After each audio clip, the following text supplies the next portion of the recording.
Annelle Sheline is a research fellow for the Middle East at the Quincy Institute for Responsible Statecraft and joins us now from Washington, D.C. Annelle, thank you very much indeed for your time. How optimistic are you then that something concrete may come from these talks, given how close they were to coming to collapsing?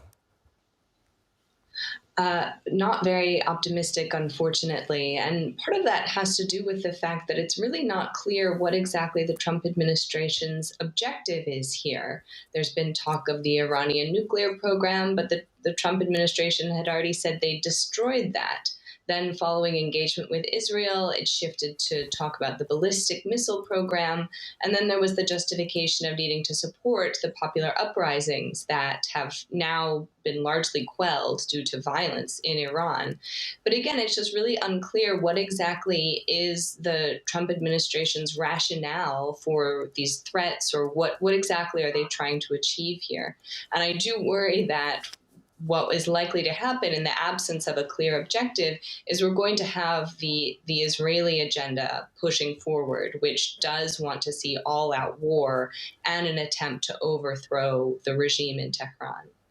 So some progress that the talks are going ahead to begin with, but of course those massive issues remain. Washington wants to discuss not only the nuclear program, but ballistic missiles, and indeed human rights violations.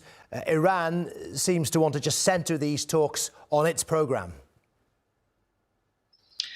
Yes, I mean, and in particular, this was what had come up a few weeks ago when Trump was threatening to intervene and had expressed to protesters inside Iran that help was coming, and then no help came.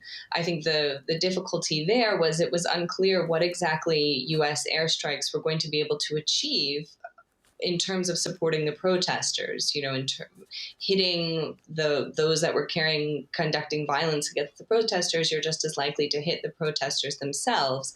And so, again, the fact that now we're shifting focus perhaps back to this ballistic missile program does just leave a question of, well, where is this going to stop? Is it illegitimate for a government, even a government such as that which exists in Tehran, to not be permitted to defend itself? Essentially, what Trump is doing by taking on this position is setting himself up to then, for these negotiations to go nowhere, and then to conclude that the alternative is military action, which is what we know that the Netanyahu government has been pushing for. We know that this is what Netanyahu asked for when he came to visit Trump at the end of last year, and this is what Netanyahu has been pushing for many decades. So I do worry very much that in the absence of a clear agenda that the Trump administration is trying to achieve, those who do have a clear agenda, which is Netanyahu and the Israeli government, are likely to succeed in pushing for military intervention, which could bog down the United States in yet another unnecessary war in the Middle East. And of course, we still don't know exactly how many protesters were killed in Iran during that crackdown, with some assessments suggesting it could be upwards of 20 or even 30,000 people. Do you suspect that those have only been quelled temporarily? And with the Washington moving military assets further into the region, do you agree with the assessment that perhaps this administration in Iran is on borrowed time?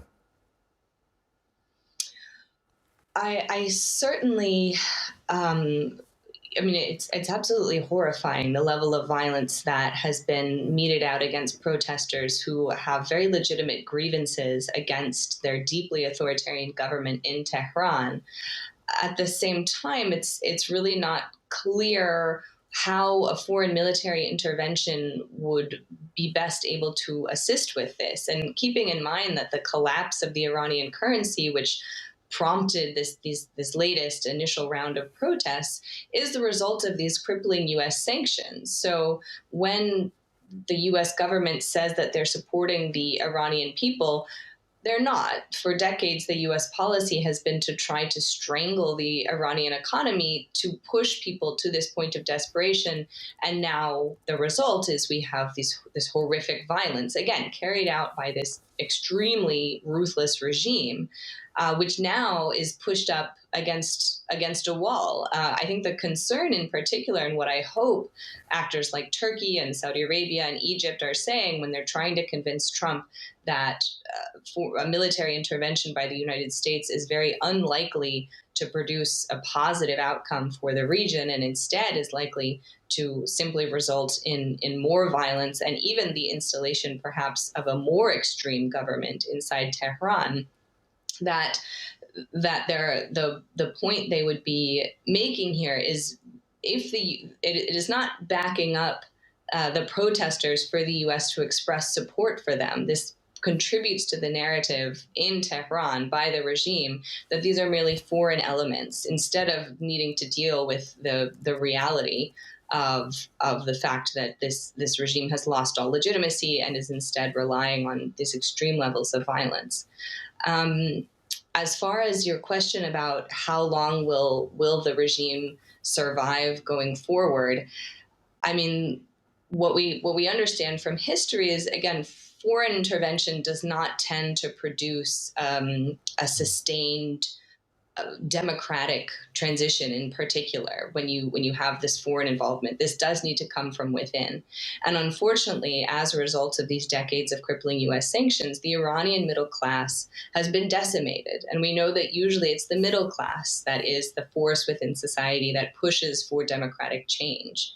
So although I don't expect to see it from this administration, what I do hope very much moving forward is that you might have a U.S. foreign policy that is interested in actually supporting the Iranian people and helping to push for reform and to help to empower the moderates inside Iranian society that could push for this kind of internal domestic reform. Annelle, we thank you very much indeed for your analysis today. Appreciate you coming on TRT World. Annelle Sheline there from the Quincy Institute for Responsible Statecraft. Thank you.